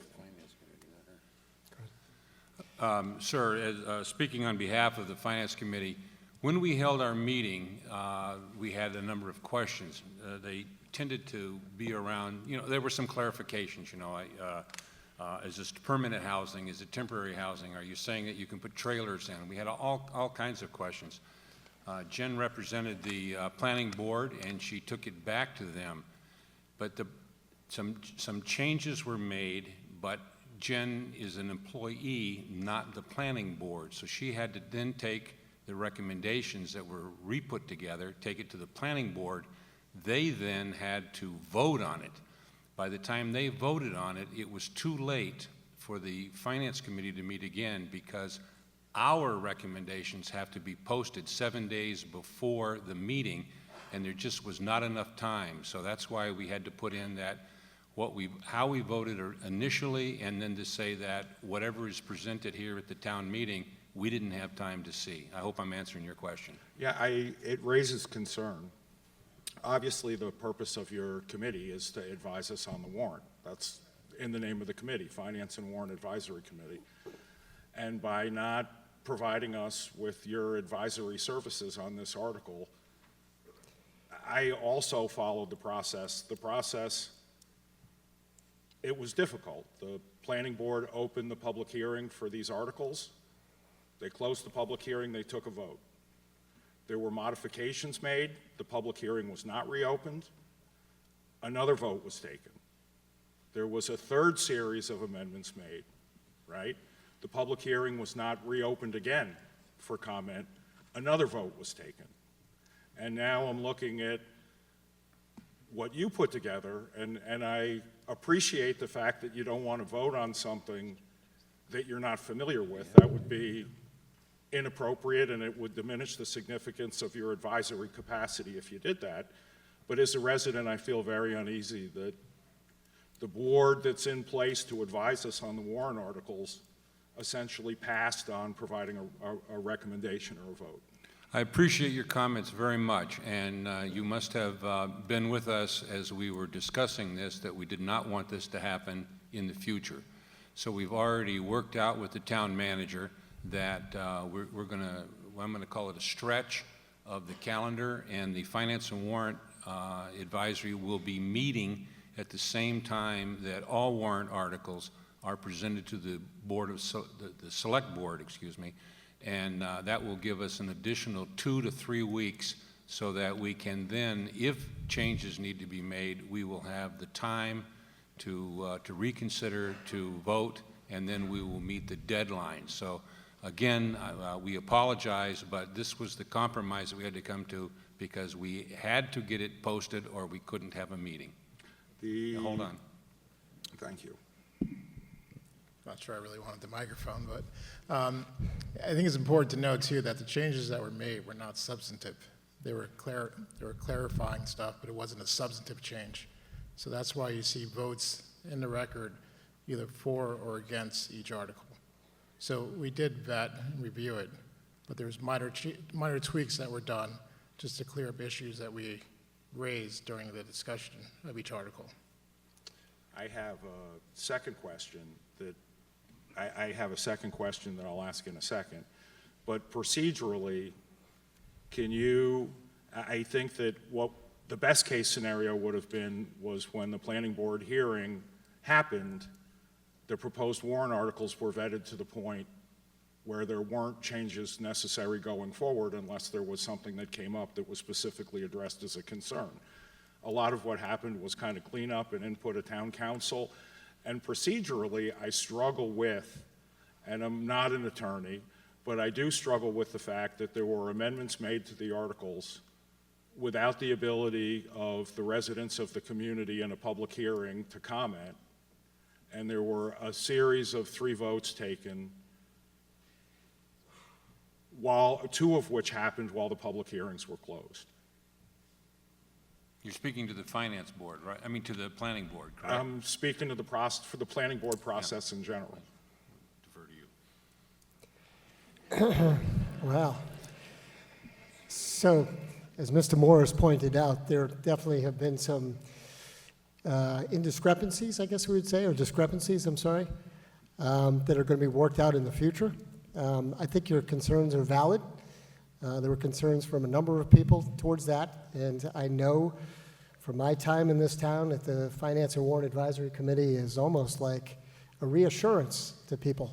Yeah, it's guidance. It is, and I know moving forward, again, I can't offer any more than that as a moderator, but I can tell you that the procedure will change moving forward. We have Go ahead. We have town council present. Could they comment on whether or not the process of modifying a warrant article without reopening the public hearing and voting on it is appropriate? You get to talk to people.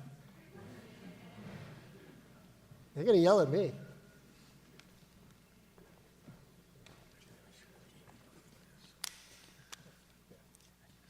Thank you, Mr. Moderator. Yes, one of the attorneys in my office did look into that process specifically in response to a question from Ms. Hager, and his opinion is that, yes, it was appropriate under the circumstances. Thank you. Okay. My question, George, you had made the comment that the changes to the articles made were, I don't want to put words in your mouth, not material. I was going to say irrelevant, but not material is probably better. One of the one of the issues that came up in the public hearing as it related to this article was how A&R subdivisions were going to be treated. And they weren't addressed in the original version of the article, and they were subsequently added to the article.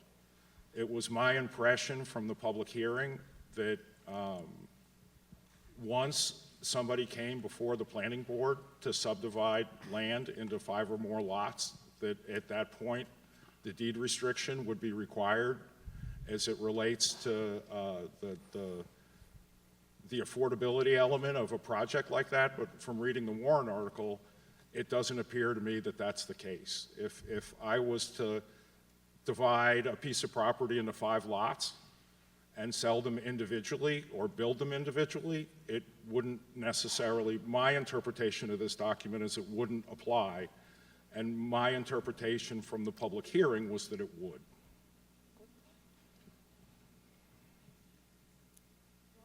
Go ahead. All right, so the version of the bylaw that Finance Committee saw included the revision from the town meeting, or the clarification. Per the public hearing, the question was asked, does this include Form A lots? And because it didn't exclude them, it includes them. So when the board wanted to specifically say those are included, if you own a piece of land and you divide it into 5 or more lots, then that has to be, one of those 5 lots is going to have to be deed restricted. So basically, when the building permits start going around, it's going to be up to, myself and other staff to make sure that one of those 5 lots is local initiative project deed restricted. So to continue with the same example, I own a piece of land, I subdivide it into 5 lots. At the time I come to the board for the approval of the definitive subdivision, they would require, in connection with the authorization of that subdivision, that one of those lots be put into a deed restriction category.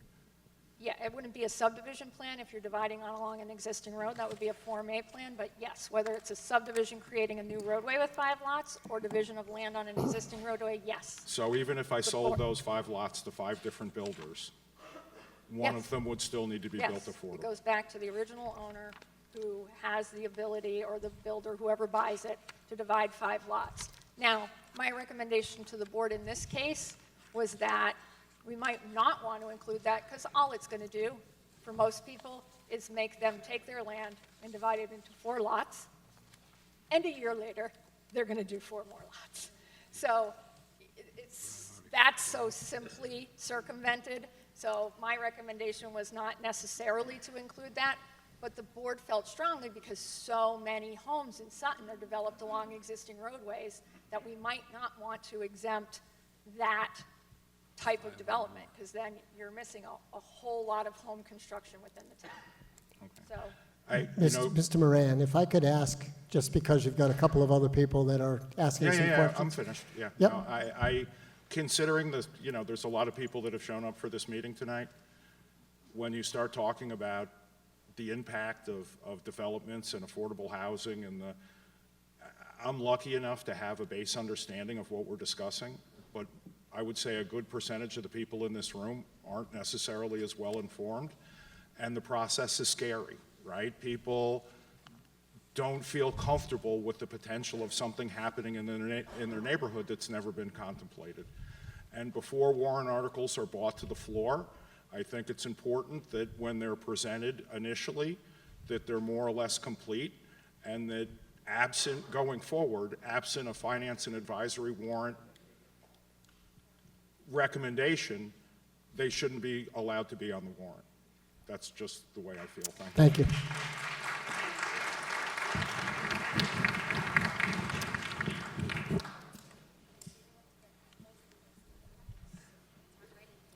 Dan Spangler, 82 Whitens Road. You are purposefully, systematically, and legally, based on Hood, the master plan, and what you just said, disincentivizing any person who comes in here to buy a low-income house to improve their home or keep it up to the standards of Sutton because they cannot sell it for more than 15%. So you're specifically telling them, do not improve your dwelling more than 15% because it's lost money. Correct? That is a state regulation. That's state regulations, right, and you just reiterated that. So if we pass this through, we're going to create homes that have an incentive to not be kept up. Number one. Number two, there was a 40B project that was put forward, 293 units, that would be the bigger one. Based on what you're doing, you are disincentivizing me from buying that and subdividing it as I want to build homes for Sutton people, whether it's low income or not is beside the point. Instead of allowing somebody to come in, override all of you and all of us, and put in 293 units, and you can look up on the state website the number of kids per unit that would bring in, what that would do to our school system. So you are disincentivizing me from trying to go in there, offer a reasonable price, buy that, put it back into the hands of someone who is planning on being in Sutton for 20, 40 years, by saying you can't subdivide it more than 4 at a time. So that large acreage off of Darling Road, you are short-circuiting an attempt to make that more appeasing to the people who live in Sutton. And I understand what you said, that you can go back and do 4 this year, 4 next year, 4 the year after. But that's not for that size property and the size 40B project that this town would have a big problem absorbing. You're hamstringing some of us who are trying to prevent that from happening in a timeline that this town could absorb. That's why I would vote no on all of these. Okay. If you're talking specifically about Darling Lane, that is a parcel with very limited frontage on an existing roadway. So the 4 units at a time doesn't apply to that land at all. So Darling Lane, you would have to build new roadways and new lots to develop that.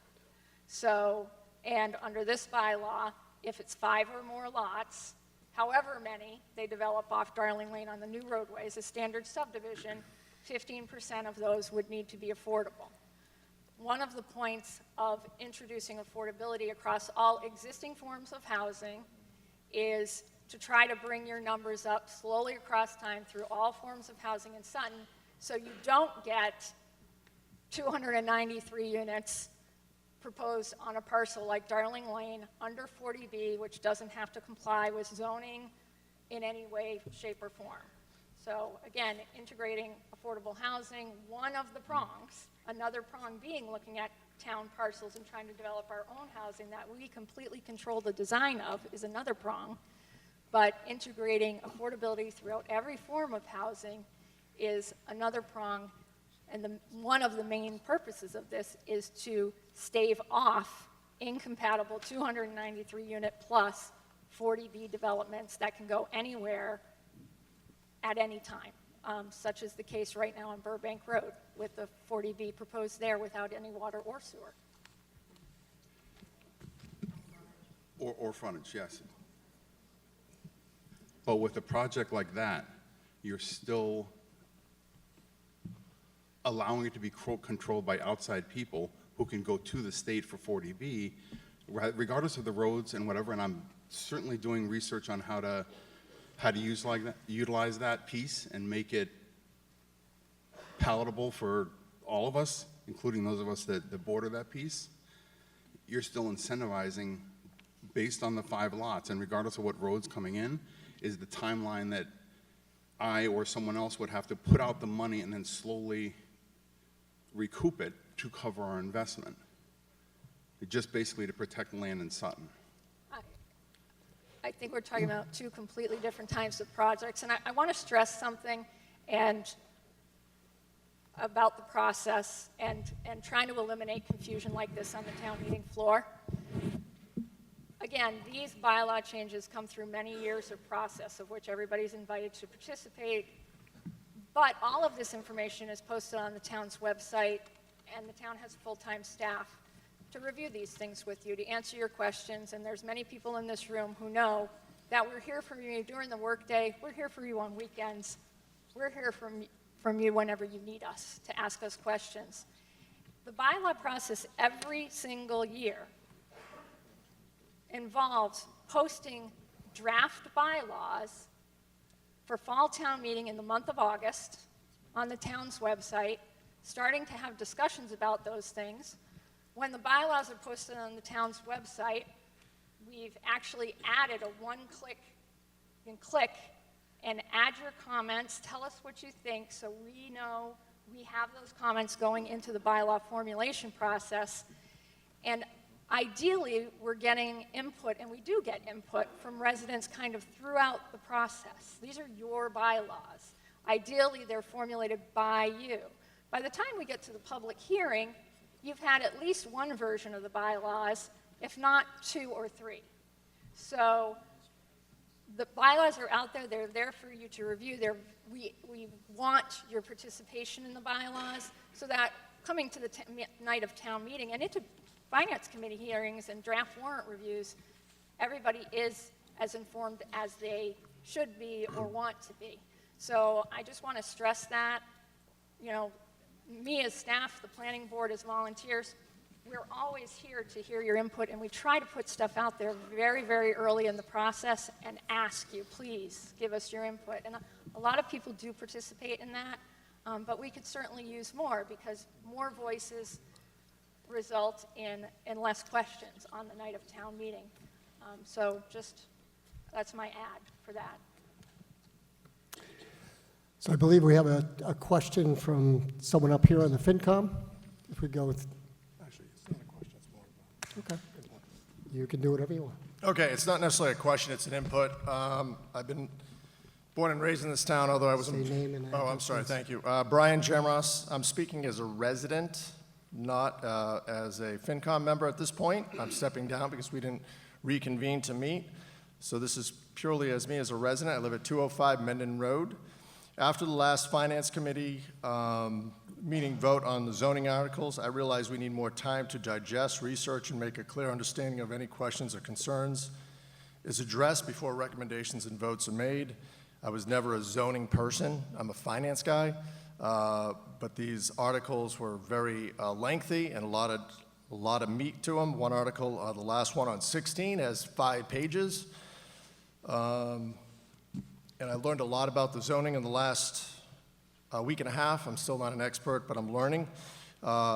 So going forward, it's been our recommendation that the Finance Committee be invited to the Select Board at least 2 weeks prior, and also Jen's meeting or the Planning Board meeting. I highly recommend we go there. However, it'd be nice to know when those are coming up. But I would recommend that everyone not only watch those meetings, but ask about concerns, questions, and comments they may have. After digesting these articles at the last Finance Committee meeting, the next day I had some concerns and questions to think how this will impact and change the landscape and the beauty of our towns, or our town, excuse me. I did some research and panicked thinking about how we could have up to 5 to 13 houses on a 3-acre parcel. And I'm speaking about Article 16 at this point, with 50 feet of frontage next door to me. Now I live on Menden Road and there's wetlands, and it's not going to impact me at all. Quite frankly. But I'm still concerned about the beauty of the town. I've been here since I was 3 years old, and I moved back about 7, 8 years ago. But anyways, I did some research and panicked thinking it could have up to 5 to 13 houses on a 3-acre parcel with 50 feet of frontage. How do these affordable housing, I had some questions. How do these affordable housings impact the value of the houses in town? How could you develop a larger parcel, like 175 acres? I thought if I did the math, you could have up to, over 700 houses. I talked to Jennifer earlier or during the last week and earlier today about, you can have only up to 16 parcels on a large parcel because there's also an acreage, a distance minimum of over a half a mile or more. So on that 175 acres, it can only have 16 houses if they were up to that point. Let me just keep going with my notes so I don't mix it up, sorry. Jen Hager told me that the Article 16 village restrictions no more than 16 units, and they need to be a half a mile apart from each other, which would limit the kind of property to 16 units total. Jen Hager said based on her calculations that there are up to 24 properties that could even have 5 to 16 units in Sutton. She shared with me that a half a mile restriction from Cottage Village to Cottage Village, she said calculated around 16 parcels. My questions, though, still include, and this is after trying to establish my expertise on, which is far from it, on planning. Does the 16 potential cottage locations include vacant property or properties with existing dwellings? I didn't ask her that question. I would want to see a sample cottage community with pictures of potential additions to the town. Maybe they showed it at the planning, and shame on me, I didn't show up to those. I know this has been going on since 2012 that they've been talking about it, but this is the largest change that I've ever seen. So I wasn't even aware of that when I was getting ready to show up at that meeting a week and a half ago.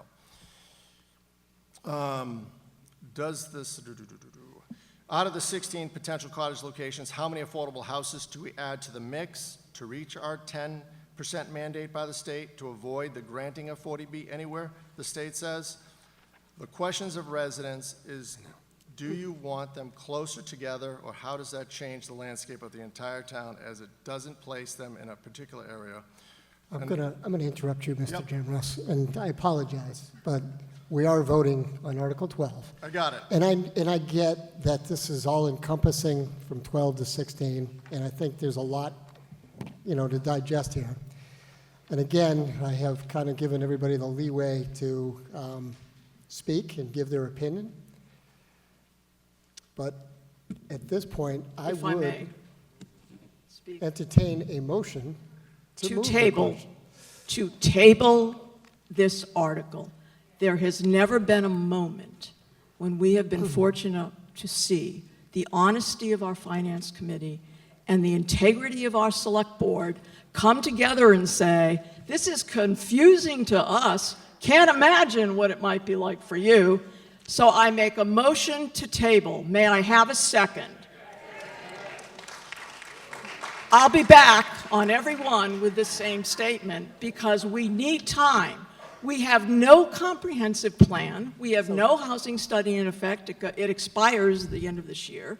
Our master plan is 12 years old, and 12 years old, has 12 years left, and we need to look at Princeton and Weston because they are leading the way forward on this very clear issue of what we will look like in the next 20 years.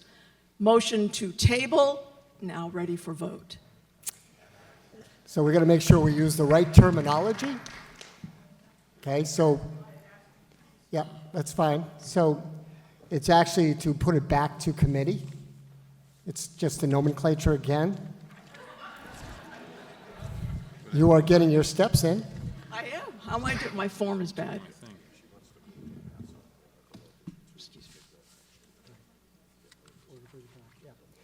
So again, it would be either take no action, right? I respectfully move. Or pass over, which would essentially bring it back to committee. That's exactly what we'd like to do. So let me use your phrases. I move that we take no action and/or pass over Article 12.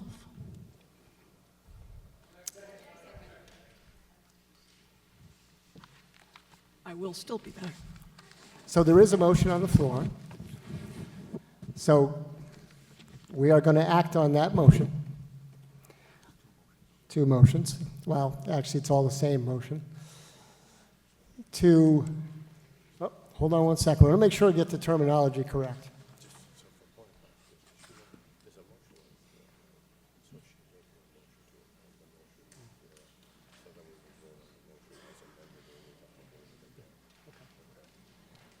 It's a good thing, town council, I was an English major. Nope. So what we're going to do is if you want to do it, we can make an amendment okay? Because there is a motion on the table right now. So you can make an amendment to pass over or to, what's the other word I use? Take no action. Okay? And we could vote on that, and then we'll have to vote on.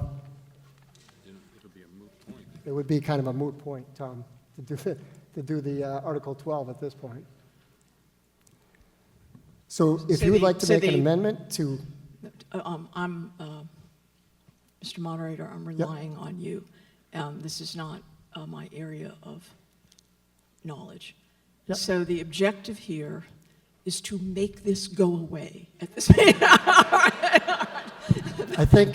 That is the technical legal term. I have this feeling it might happen on its own. Yeah, right. I just am just going to take that. If I can just you may get your wish with the vote.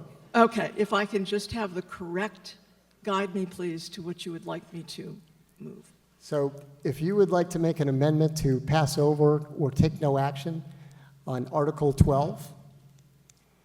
May I make an amendment to pass over or take no action on Article 12?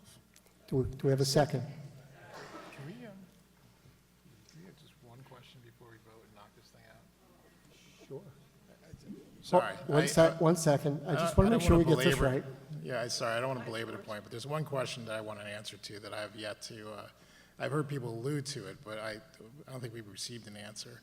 So, Jen, not to put you on the spot, but we have the 80% trigger. Can you also set a floor? Can you make it 80 to 70, 80 to 60, or is it just 80% and that's it?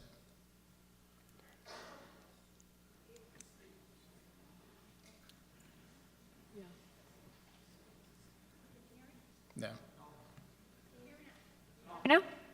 There we go. I don't know the answer to that question. Town council? It's time for the vote. Thank you. Burning daylight here. Well, it's one more reason to pass it over. No, because ultimately you're just going to get a 40B house. Yeah, I agree.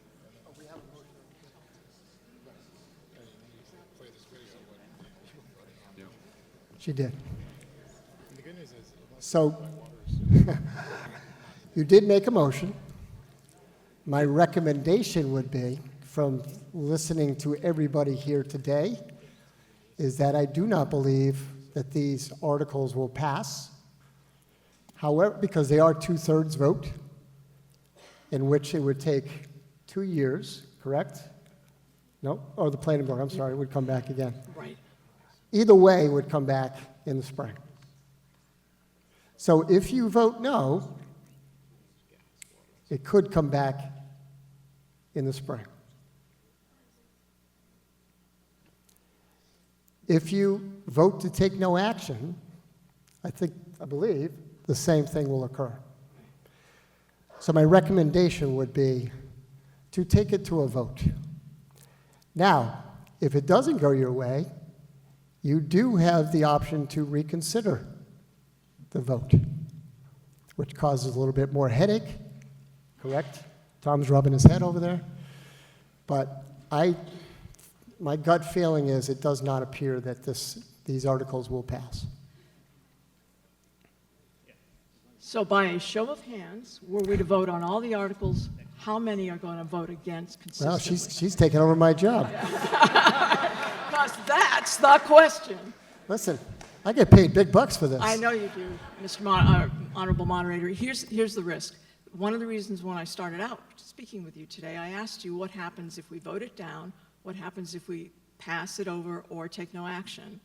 And it can come up indefinitely either way, right? If we vote it down, if we fail to pass it, we lose the votes, it's in. But if we say no, it still could revive itself.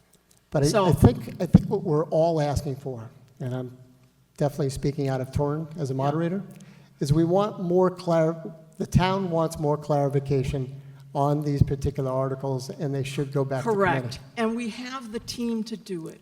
Yep. So let's do it right once if we're going to triple the number of houses in Sutton. Yeah. Let's try for perfect, let's try for perfect. So now, in Now- the spirit of collaborative legal confusion, What- you would like me to do what? Hold on one second. I'm going to clarify with him.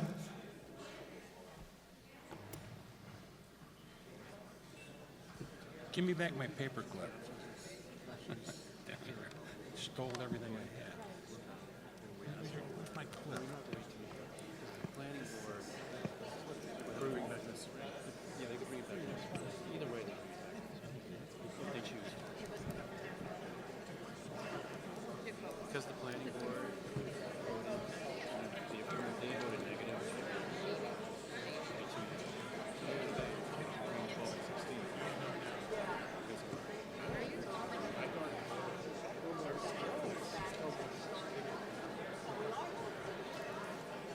All right, we're going to, we've got some clarification here. Again, that's why we have town council. So there is an amendment on the floor, or a motion on the floor, that was made to take no action and to pass over this article. A second was made. All those in favor to take no action on Article 12, please signify by saying aye. Aye. Okay. So I think we have more than two-thirds vote. I on that have particular one Or piece ma- of okay. legal information. Are there any nays? All right. All right. Sorry. Mr. Now, Moderator. just procedurally, Yeah, all I'm going to ask for is a vote on Article 12 with the amendment in it. So, as a whole, now we've already talked about passing over, it's kind of redundant, but we have to do it procedurally. All those in favor of Article 12, in favor of it, signify by saying aye. Time out. As amended to As, pass as over. amended to pass over. Aye. All right. Here's another question while town council is. Hold on. All those opposed No. I don't, as amended meaning to pass over? to pass over. Okay, please say that again. Okay. That's not what you said. I know, and I apologize.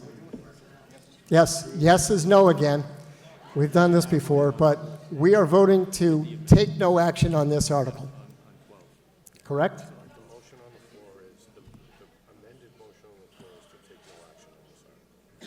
That's what he's doing. Ask the question this way. To confirm that we are passing over this article, what do we respond to the Yes. article as amended? To vote yes. So To vote yeah. We all to pass say over, yes. all those in favor to pass over Article 12, please signify by saying yes. Yes. All those opposed. I have yet one more question. Go to 13. I have received legal information that the planning board voted on bylaws 12 through 16 as one vote.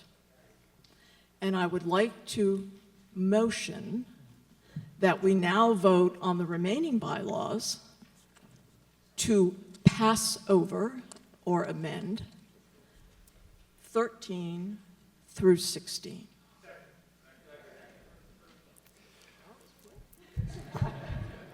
A motion has been made with an amendment. All those in favor of passing over? You need a second. Yes, sir.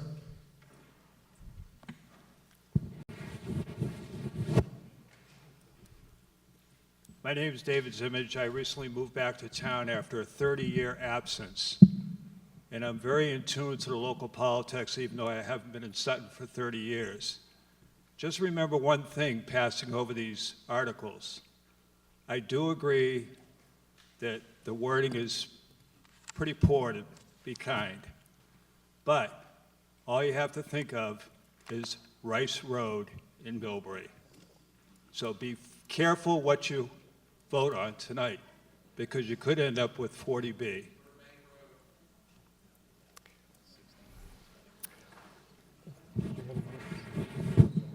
There's a motion on the table, on the floor, to pass over or take no action on 13 through 16, and I will take a vote on that.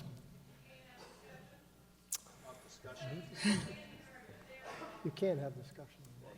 I'm sorry to delay it. I wanted to better understand the implications of passing over them all. My name is Jessica Kozachka. I live at 224 Manchog Road.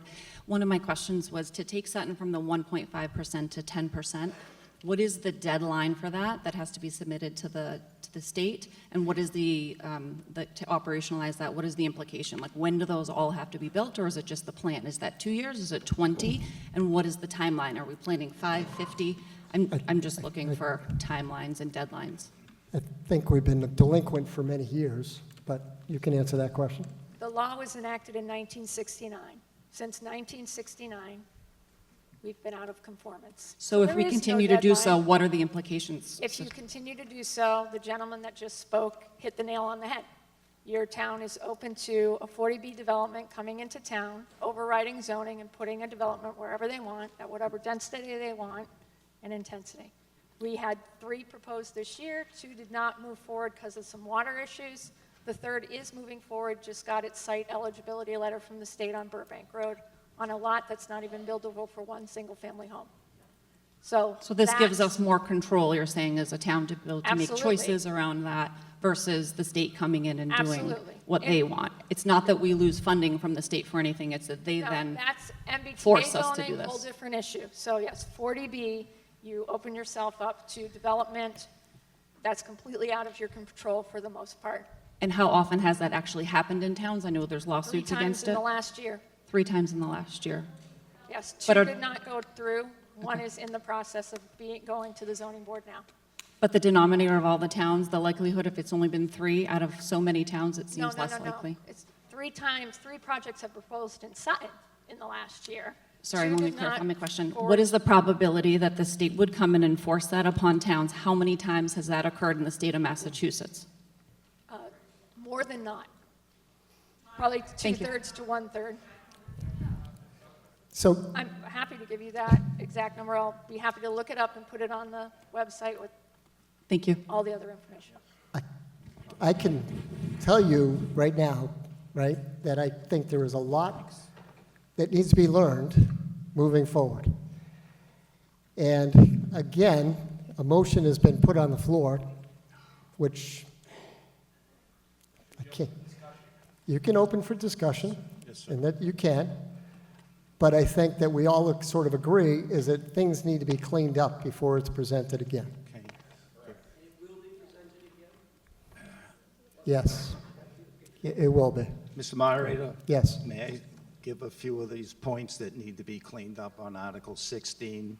They're So directly- we do have a motion on the floor right now, which I can't ignore. Yeah, but you're going to Okay? table it, right? So you can do that, but I think the best bet is when it goes back to committee or back to the board, is attend these meetings, give the input that is needed, and then we can move forward with a understandable article and warrant moving forward. Mr. Moderator, point of clarification. If they vote no, so I can say what I want to say, then can you bring it back up for a vote? I have just 6 questions. It's not going to take much time. Sure, go ahead. It's directly related to Burbank Road, okay? Now, I spent 8 years on the Dudley Planning Board, okay? This is pretty comprehensive, but I see a few things. What's the bond amount for the completion of the subdivision? We had 2 of them go belly up. One was covered by the bank in Dudley, the other one lingered for 10 years. What's the draw on the aquifer with these houses coming in? Is there a contingency fund for the neighbors so they can re-drill their wells if they go dry? What else we got here? How many entrances and exits are there to the subdivision? What are the width of the roads for emergency vehicles? Is the contractor going to be made to maintain the road and plow it at his expense? We had that problem in Dudley. The town had to go out and plow the road for emergency vehicles, and the taxpayers had to pay for it. Now, it also says it's setting up a homeowners association, okay? That assumes that it's going to be turned over to the homeowners after the subdivision is finished. After he gets his money, he's gone, okay? So how is that going to be funded? Who appropriates the funds? And what else? I think that's all I'm seeing right now. What else? I think you've answered everything else about the wording about the 80%. So I can submit these to the planning board. I think all of them should be addressed, so the taxpayers in They Dudley look forward to seeing you at the planning board meeting. So we're going to put that under advisement. Well, I And respect thank you for you your know what? time. Just between you and I, There is- I respect these people because I did it for 8 years. It's a thankless job, okay? I will submit these, but I'm not sure that I'm going to be on the planning board or attending the meetings, okay? Thank you. Thank you. Wait, just, Jen, sorry, just one question in response to the last comments that were just made. It's a 40B housing thing, right? So in Burbank, so you can say what you want, but it's not going to have any.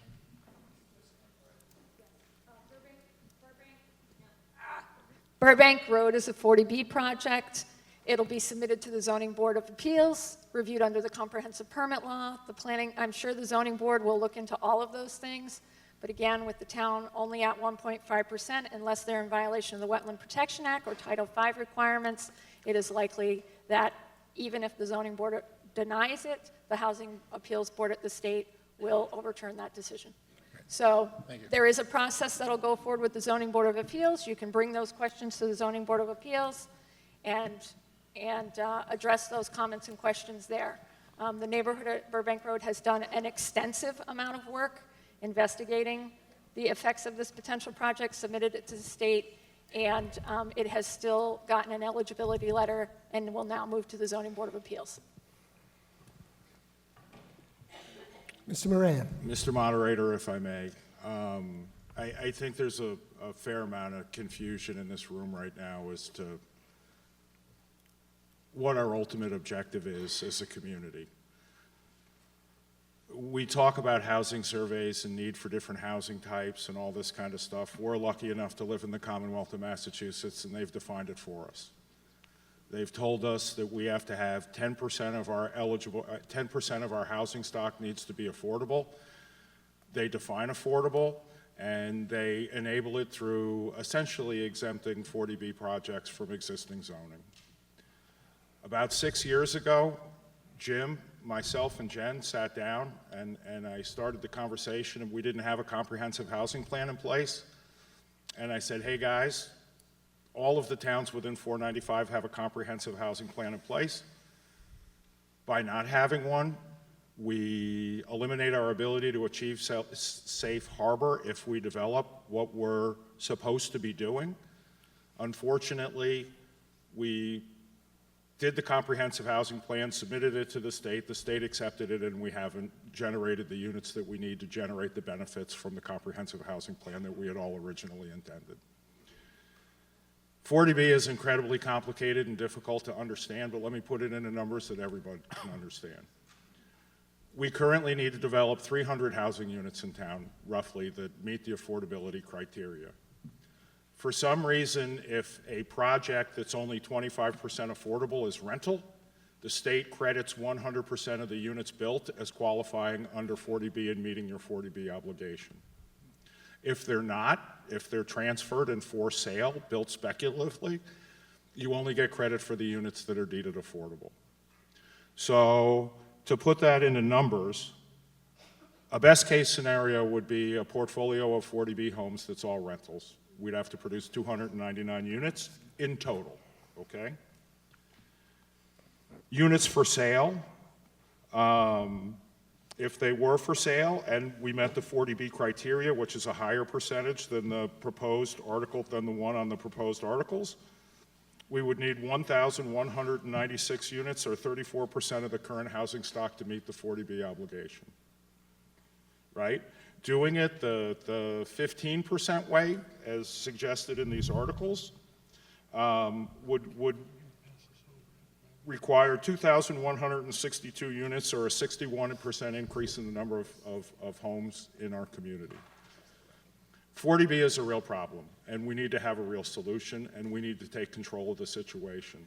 We need to examine options that, like done in other communities, where we take control of the process and we develop the housing stock on our own.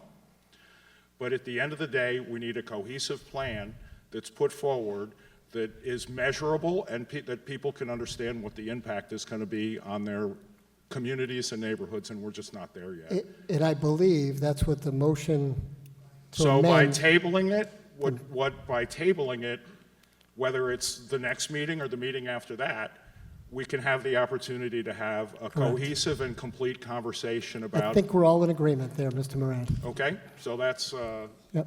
what I have to say on this. Mr. Moderator, I'm going to help you out here because we're not being germane to the motion on the floor. The meeting's lost control. I'll move the question. Thank you. We need a two-thirds majority to move. All those in favor to move the question, please signify by saying aye. Somebody's got school tomorrow. Okay, so there's a motion on the floor to take no action on Articles 12 through 16 with a second. All those in favor of taking no action on 12 to 16 so we can all get the information cleared up, please signify by saying aye. Aye. Are there any opposed? Okay, Articles 12 through 16, we will take no action. I will now take a motion